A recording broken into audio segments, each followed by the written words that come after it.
Hello friends, आपका मेरे channel पर बहुत बहुत स्वागत है। कल हमने वीडियो डाली थी, आई होप आपने पूरी देखी होगी और जिन्हें डाउट था वो क्लियर हो गया होगा। कल जो सम थे वो हमारे कुछ प्रॉब्लम की वजह से बीच में ही रह गए थे। चलिए आज हम उन्हें फिर से कंटिन्यू करते हैं। हम आज वैसे ही कुछ सम करते हैं और कुछ नए टाइप के करते हैं, तो इन्हें पूरी ध्यान से देखिएगा। वीडियो को स्किप बिल्कुल मत कीजिएगा, वीडियो को पूरी देखिए और अगर आपको कोई दिक्कत हो तो कमेंट करिए। देखिए, चलिए देखिए, ये क्वेश्चन जो है वो आपको ऐसे लिखा हुआ मिलेगा। यदि किसी सांकेतिक भाषा में इंक पोर्ट को ये लिखा जाता है, डायरी को ये लिखा जाता है, तो इंडिया को क्या लिखना होगा। इस तरह क्वेश्चन जो है वो आपको दिया हुआ होगा। तो आपको इन्हें कैसे करना है, देखिए पहले आप ये देख लीजिए कि किसके लिए कौन सा जो ये है यूज किया गया है। देखिए आई जो है उसके लिए हमारा ए यूज किया गया है। आप इधर भी देख सकते हैं, इधर भी आई है तो इधर भी इसके लिए क्या यूज किया गया है, ए यूज किया गया है। अब देखिए एन है, उसके लिए हमारा ई यूज किया गया है। के लिए बड़ी ई, पी जो है उसके लिए आ, ओ के लिए ए और टी के लिए बड़ी ए। इस तरह से यूज किए गए हैं। डी के लिए से यूज किया गया है, ए के लिए थे, आर के लिए द और वाई के लिए वी यूज किया गया है। तो इस तरह से देखिए, पहले आपको ऐसे देख लेना है कि किसके लिए कौन सा यूज किया गया है, उसके बाद आप इसका आंसर जो है वो आसानी से दे सकते हैं। देखिए आई के लिए हमारा क्या था, ए था, तो पहले ए आएगा, उसके बाद एन, एन के लिए हमारा क्या था, ई था, तो उसके ई आएगा। फिर देखिए डी, डी के लिए हमारा क्या था, से था, तो से आएगा। उसके बाद आई, आई के लिए हमारा फिर ए था और ए के लिए हमारा थे था। तो इस तरह से आपका जो है ये बन जाता है। तो ये जो है वो आपका राइट आंसर होगा। तो इस तरह से आपके जो क्वेश्चन है वो आपको दिए जाएंगे और आप पहले ये देख ले कि किसके लिए क्या यूज किया गया है। अगर सांकेतिक भाषा में दिया होगा तो किसी न किसी के लिए कुछ ना कुछ यूज किया गया होगा। थोड़ा सा दिमाग लगा के पहले देख लीजिए किसके लिए क्या यूज किया गया है, उसके बाद जो है वो आप अच्छे से क्लियर हो जाएगा और आपका सम जो है वो ठीक ठीक हो जाएगा। चलिए हम वैसा ही एक सम और करते हैं ताकि आपको अच्छे से क्लियर हो जाए और आपको कोई दिक्कत ना हो पेपर में। देखिए ये हमारा मोल दिया गया है, इसके लिए ये सिंबल यूज किए गए हैं। फिर डन है, उनके लिए ये यूज किया गया है। तो हमें बताना है कि जो लेमन है अगर वो हमें वो लिखना पड़ जाए तो हम कैसे लिखेंगे। पहले देखिए आप देख लीजिए एम के लिए क्या यूज किया गया है, ये डॉलर का साइन जो है ये यूज किया गया है। ओ के लिए क्या यूज किया गया है, 5 यूज किया गया है। एल के लिए हमारा 4 यूज किया गया है और ई के लिए हमारा @ यूज किया गया है। ठीक है, आप समझ गए। एम के लिए ये वाला, ओ के लिए फर्स्ट के लिए फर्स्ट वाला, सेकंड के लिए सेकंड वाला, इस तरह से जो है ये आपके यूज किए गए हैं। ठीक है, डी के लिए हमारा ये यूज किया गया है हैच जिसे बोलते हैं। ओ के लिए हमारा फिर से 5। देखिए ओ के लिए यहाँ भी 5 था, ओ के लिए यहाँ भी 5 है। देखिए सेम मतलब सेम सिंबल ही जो है वो यूज किए गए हैं। एन के लिए हमारा जो है वो % यूज किया गया है और ई के लिए हमारा @ देखिए यहाँ भी ई था, यहाँ भी ई था, दोनों जगह @ यूज किया गया है। अब हमें बताना है कि लेमन को हम कैसे लिखेंगे। तो देखिए एल जो है उसके लिए हमारा क्या यूज किया गया है, 4 यूज किया गया है। ई के लिए हमारा @ यूज किया गया है। एम के लिए हमारा जो ये वाला साइन है ये यूज किया गया है। ओ के लिए हमारा 5 यूज किया गया है और एन के लिए % यूज किया गया है। तो इस तरह से आपका ये कुछ बन जाएगा। तो जो आपको 4 ऑप्शन दिए होंगे उनमें एक ऑप्शन ये भी होगा, तो ये जो है वो आपका ठीक हो जाएगा।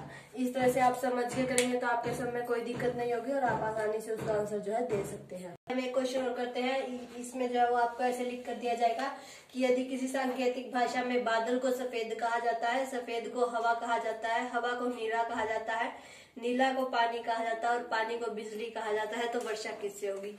देखिए हमें पता है वर्षा किससे होती है, बादल से होती है। जब बादल आएंगे तभी वर्षा होगी। तो अभी सांकेतिक भाषा में बादल को क्या कहा गया है, सफेद कहा गया है। इसलिए जो आपके ऑप्शन होंगे उनमें आपको ऐसे बादल भी दिया होगा और सफेद भी दिया होगा। तो कंफ्यूज बिल्कुल नहीं होना है, सीधा सफेद पर जो है वो हमें क्लिक कर देना है, क्योंकि सफेद ही जो है वो हमारा राइट आंसर होगा। क्योंकि इसने ये कहा है कि सांकेतिक भाषा में बादल को क्या कहा गया है, सफेद कहा गया है। तो वर्षा किससे होगी, सफेद से होगी। तो इसलिए आपको जो है ऐसे सम भी दिए जाएंगे, लेकिन आप कंफ्यूज होकर कहीं बादल ही न कर दे उसका सही आंसर, इसलिए ये आपका जो है वो गलत हो जाएगा। इसलिए अगर आपको ये पूछा जाता है कि वर्षा किससे होगी तो बादल से होगी। तो बादल का जो सांकेतिक अर्थ इसने क्या दिया है, सफेद दिया है। तो सफेद जो है वो हमारा क्या हो जाएगा, राइट आंसर हो जाएगा। इस तरह से सोच समझ कर ही जवाब देना है, जल्दबाजी बिल्कुल भी नहीं करनी है। चलिए हम वैसा ही एक क्वेश्चन और करते हैं ताकि आपको अच्छे से क्लियर हो जाए और आप कोई भी गड़बड़ पेपर में न करें। देखिए ये कहा जाएगा कि यदि किसी सांकेतिक भाषा में पवन को जल कहा जाता है, जल को लाल कहा जाता है, लाल को पीला, पीला को हरा और हरे को संतरी कहा जाता है, तो हमें बताना है कि हरियाली का प्रतीक क्या होगा। देखिए जो हमारा लाल कलर होता है वो खतरे का प्रतीक माना जाता है, जो सफेद कलर होता है वो शांति का प्रतीक माना जाता है, और जो हरा कलर होता है वो हरियाली का प्रतीक माना जाता है। ठीक है, तो इसने पूछा है कि हरियाली का प्रतीक क्या होगा। तो आपको जो ऑप्शन है वो कुछ इस तरह से दिए होंगे, हरा भी होगा उसमें, संतरी भी होगा, पीला भी होगा और लाल भी होगा। और अब आप एकदम से सोचेंगे कि हरियाली का प्रतीक पूछा है, हरियाली का प्रतीक तो हमारा हरा होता है, तो आप इसको जो है सही कर देंगे। लेकिन ये जो है वो आपका गलत हो जाएगा, बिल्कुल गलत है, क्योंकि इसने सांकेतिक भाषा में शब्दों के जो अर्थ है वो उल्टे दिए हुए हैं। इसने हरा जो है वो, हरे को इसने क्या कहा है, संतरी कहा है, तो इसलिए हमारा राइट आंसर क्या होगा, संतरी होगा, ना कि हरा। तो आपको जो है वो सोच समझ कर करना है। हरियाली का प्रतीक हमारा हरा कलर ही होता है, लेकिन इसमें सांकेतिक भाषा में हरे की जगह इसने संतरी को यूज किया है, तो हमारा जो राइट आंसर है वो संतरी होगा, ना कि हरा। तो इस तरह से आपको समझ के क्वेश्चन करने हैं, गड़बड़ बिल्कुल भी नहीं करनी है। चलिए हम एक टाइप का और क्वेश्चन करते हैं। देखिए आपको ऐसा भी दिया जा सकता है कि डैड को अगर सांकेतिक भाषा में ये कहा जाता है तो मॉम को क्या कहा जाएगा। अब देखिए आप ये सोचेंगे कि यहाँ पर तो 3 ही वर्ड है और यहाँ पर 6 हो गए, तो अब आप इन्हें कैसे करेंगे। अब देखिए अगर डी के लिए हम सी यूज करते हैं तो ए के लिए ई होगा और डी के लिए जेड, फिर ये बच गए। अब इनका क्या करें, तो इसलिए आप देखिए डी के लिए ये दोनों यूज किए गए हैं, ए के लिए ये 2 यूज किए गए हैं और डी के लिए ये 2। देखिए अब ये यहाँ पर 3 है, यहाँ पर 6 है, तो यानी कि यहाँ के एक वर्ड के लिए वहां पर 2 यूज किए गए हैं। अब देखिए डी के लिए सी और ई यूज किया गया है, तो अगर हम जैसे हम ABCD लिखते हैं तो डी हमारा ये होता है और इसके लिए सी और ई यूज किया गया, यानी कि एक तो डी से पहले वाला यूज किया गया है, एक डी के बाद वाला यूज किया गया है। ध्यान दीजिए, एक तो डी से पहले वाला यूज किया गया है और एक डी के बाद वाला यूज किया गया है। अब जैसे हम ए को ले लेते हैं तो ए से पहले हमारा क्या आएगा, जेड आएगा, और ए के बाद हमारा क्या आएगा, बी आएगा। अब मेरी बात समझ रहे हैं, एक तो पहले वाला और एक बाद वाला। देखिए जेड और बी हो गया, ए से पहले जेड आएगा और ए के बाद क्या आएगा, बी आएगा। फिर से डी आ गया, तो डी में फिर से यही सी हो जाएगा पहले और बाद में ई हो जाएगा।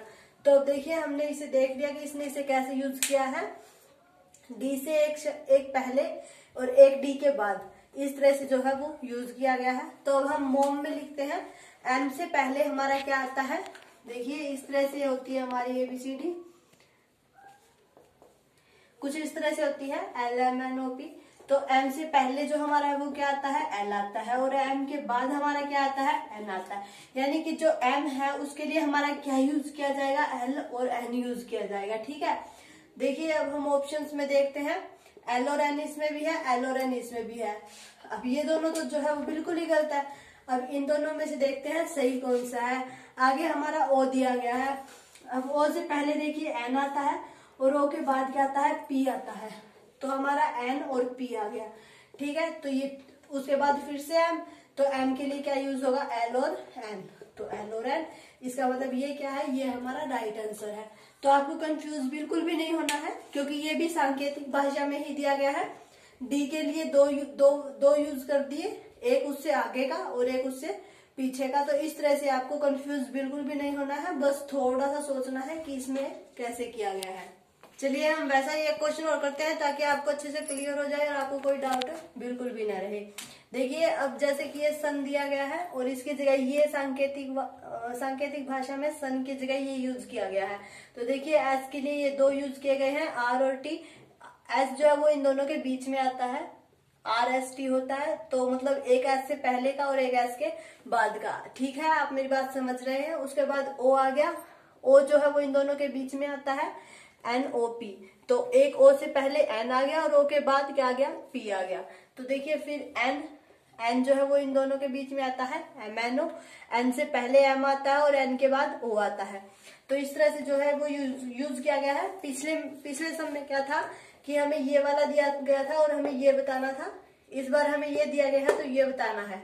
अब आप देखिए ये दो को ऐसे करना है और अब बताइए इन दोनों के बीच में जो है वो हमारा क्या आएगा।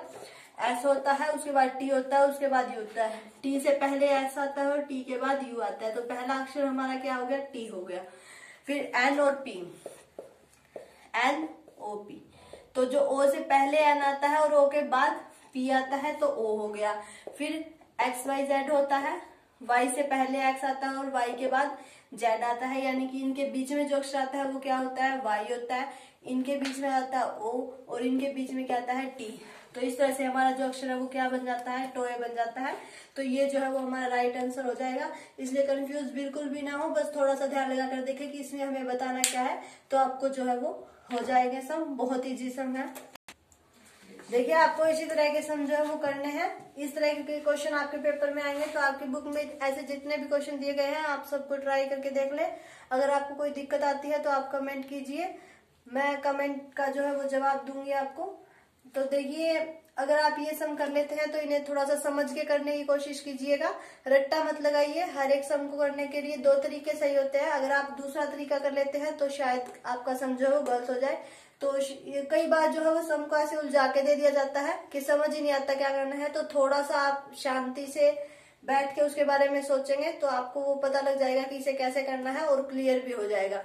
तो आप जो है वो सम को थोड़ा सा ध्यान से करें। और अगर आपको मेरी वीडियो अच्छी लगे तो इसे लाइक कीजिए, ज्यादा से ज्यादा शेयर कीजिए, और चैनल पर नए हैं तो आप इसे सब्सक्राइब कर लें, बेल आइकन दबा लें, और ताकि आपको मेरे आने वाली वीडियो के जो नोटिफिकेशन जो है वो मिलते रहे।